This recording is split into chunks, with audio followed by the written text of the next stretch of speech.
नमस्कार मित्रांनो. जेवण झाल्यानंतर अनेक जण एक सवय आवर्जून पाळतात. कोणी बडीशेप खातं, कोणी वेलची, तर काही जण जेवणाचा शेवट एका सुगंधी पानाने करतात. पण तुम्ही कधी स्वतःला हा प्रश्न विचारला आहे का? आपण जे पान खातो ते फक्त जिभेची चव वाढवण्यासाठी असतं, की त्यामागे शेकडो वर्षांपासून सांगितले गेलेले काही आरोग्यदायी गुण देखील दडलेले आहेत? प्राचीन काळापासून आयुर्वेदामध्ये नागवेलीच्या पानाला विशेष महत्त्व दिलं गेलं आहे. अनेक पारंपरिक पद्धतींमध्ये त्याचा उपयोग केला जातो. पण आजच्या काळात बहुतेक लोकांच्या मनात एकच चित्र असतं. पान म्हणजे गोड पान, रंगीबेरंगी पदार्थांनी भरलेलं पान किंवा तंबाखू आणि सुपारी मिसळलेलं पान. मात्र मित्रांनो, आज आपण ज्या पानाबद्दल बोलणार आहोत ते यापैकी कोणतंच नाही. आजचा विषय आहे साधं, ताजं आणि स्वच्छ नागवेलीचं पान. हे पान योग्य पद्धतीने खाल्लं तर त्याबद्दल आयुर्वेदात कोणते गुणधर्म सांगितले गेले आहेत, त्याचा वापर कसा केला जातो आणि कोणत्या चुका टाळणं आवश्यक आहे, हे आपण अगदी सोप्या भाषेमध्ये समजून घेणार आहोत. म्हणूनच आजचा हा व्हिडिओ अगदी शेवटपर्यंत नक्की पहा. चला विषयाला सुरुवात करूया. मित्रांनो, नागवेलीच्या पानाचा सर्वात जास्त उल्लेख केला जातो तो पचनक्रिया सुधारण्याच्या संदर्भात. जेवण जड झालं असेल, पोट भरल्यासारखं वाटत असेल किंवा अपचनाची भावना होत असेल, अशा वेळी अनेक घरांमध्ये साधं पान खाण्याची परंपरा आहे. यामागचं कारण काय? असं मानलं जातं की ताजं नागवेलीचं पान चावून खाल्ल्याने लाळेचं प्रमाण वाढण्यास मदत होते. लाळेमध्ये असणारे काही पाचक एन्झाईम्स अन्नाच्या प्राथमिक पचनामध्ये भूमिका बजावतात. यामुळे पचनाची प्रक्रिया सुरळीत होण्यास मदत मिळू शकते आणि याच कारणामुळे काही लोक जेवणानंतर साधं पान खाण्याची सवय ठेवतात. आता दुसरा महत्वाचा मुद्दा, तोंडाचं आरोग्य. नागवेलीच्या पानामध्ये काही नैसर्गिक घटक आढळतात ज्यांच्यामध्ये जंतू विरुद्ध कार्य करण्याचे गुणधर्म प्रयोगशाळेतील काही अभ्यासांमध्ये दिसून आले आहेत. यामुळे तोंडाची स्वच्छता राखण्यास मदत होऊ शकते. तसेच तोंडाला दुर्गंधी येण्याची समस्या कमी करण्यासाठी देखील काही लोक पारंपरिक पद्धतीने नागवेलीचं पान वापरतात.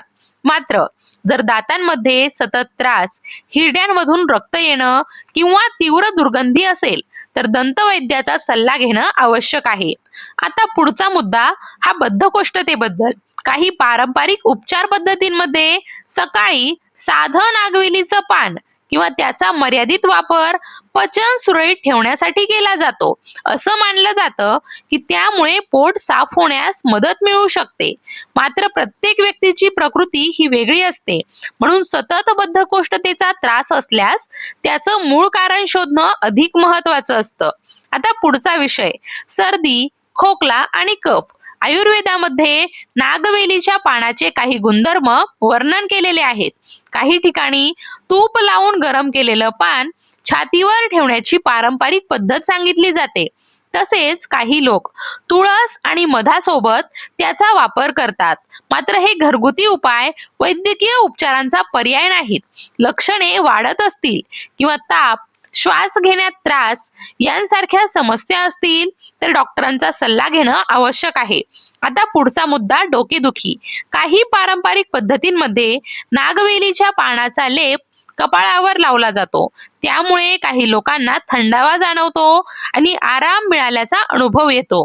परंतु सतत किंवा तीव्र डोकेदुखी होत असेल तर त्यामागील कारण शोधणं अधिक आवश्यक आहे, कारण प्रत्येक डोकेदुखीचं कारण सारखंच असतं असं नाही. आता आणखी एक महत्वाचा मुद्दा, सांधेदुखी आणि सूज. आयुर्वेदामध्ये गरम केलेलं नागवेलीचं पान दुखऱ्या सांध्यावर ठेवण्याचा उल्लेख आढळतो. काही लोकांना त्यामुळे तात्पुरता आराम मिळाल्याचं जाणवतं. मात्र सांधिवात किंवा दीर्घकालीन सांधेदुखी असल्यास योग्य वैद्यकीय उपचार घेणं तितकंच गरजेचं आहे. आता पुढील महत्वाच्या मुद्द्याकडे वळूया.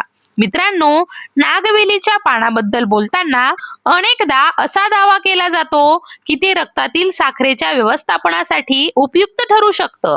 काही प्राथमिक संशोधनांमध्ये नागवेलीच्या पानामध्ये आढळणाऱ्या अँटीऑक्सिडंट घटकांचा अभ्यास करण्यात आला आहे.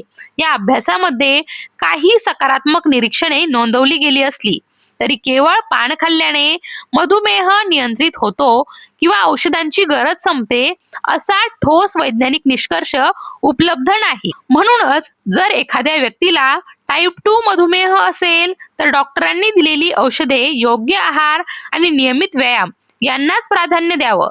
नागवेलीची पानं हे वैद्यकीय उपचारांचा पर्याय नाही, ही गोष्ट लक्षात ठेवणं अत्यंत महत्वाचं आहे.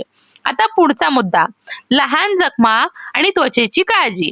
आयुर्वेदामध्ये नागवेलीच्या पानाचे काही जंतुरोधक गुणधर्म वर्णन केलेले आहेत. त्यामुळे काही ठिकाणी लहान खरचटलेल्या भागावर किंवा किरकोळ जखमेवर त्याचा रस किंवा लेप लावण्याची पारंपरिक पद्धत सांगितली जाते. मात्र जखम खोल असेल, रक्तस्राव होत असेल किंवा संसर्गाची लक्षणे दिसत असतील तर घरगुती उपायांवर अवलंबून न राहता तातडीने वैद्यकीय उपचार घेणं आवश्यक आहे. आता अनेकांच्या उत्सुकतेचा विषय, नागवेलीचे पान आणि वजन नियंत्रण. काही लोकांचा असा विश्वास असतो की पान खाल्ल्याने चयापचय क्रिया सुधारते आणि वजन कमी होण्यास मदत होते. मात्र याबाबत उपलब्ध वैज्ञानिक पुरावे मर्यादित आहेत. वजन कमी करण्यासाठी संतुलित आहार, नियमित व्यायाम, पुरेशी झोप आणि योग्य जीवनशैली यांनाच सर्वात अधिक महत्त्व आहे. आता पुढचा मुद्दा, मानसिक तणाव. काही लोकांना साधे ताजे नागवेलीचे पान चावल्यावर ताजेपणा जाणवतो. त्याचा सुगंध आणि चव यामुळे काहींना मानसिक हलकेपणा जाणवू शकतो. परंतु तणाव, चिंता किंवा नैराश्य यांसारख्या समस्या असल्यास त्यासाठी तज्ञांचा सल्ला घेणं आवश्यक आहे. आता सर्वात महत्त्वाचा प्रश्न, नागवेलीचे पान नेमके कसे खावे? मित्रांनो, पान आरोग्यासाठी उपयुक्त ठरू शकते, पण ते योग्य पद्धतीने खाल्ले तरच. सर्वप्रथम शक्यतो ताजे, स्वच्छ आणि हिरवेगार नागवेलीचे पान निवडा. ते स्वच्छ पाण्याने धुवूनच वापरा. इच्छा असल्यास त्यामध्ये मर्यादित प्रमाणात बडीशेप, वेलची, लवंग, थोडेसे ज्येष्ठ मध, केशर किंवा गुलकंद वापरू शकता. परंतु या ठिकाणी एक गोष्ट अत्यंत स्पष्टपणे लक्षात ठेवा, तंबाखू, जर्दा, कच्ची सुपारी किंवा जास्त प्रमाणातील चुना मिसळलेले पान कधीही आरोग्यदायी मानले जात नाही. अशा प्रकारच्या पानाचा दीर्घकाळ वापर केल्यास तोंडाचे गंभीर आजार, अल्सर आणि तोंडाच्या कर्करोगाचा धोका वाढू शकतो. त्यामुळे नागवेलीच्या पानाचे गुणधर्म आणि तंबाखूयुक्त पान यांचा कधीही गल्लत करू नका. आता प्रमाणाबद्दल देखील जाणून घेऊया. कोणतीही गोष्ट अति प्रमाणात घेतली तर तिचे दुष्परिणाम होऊ शकतात.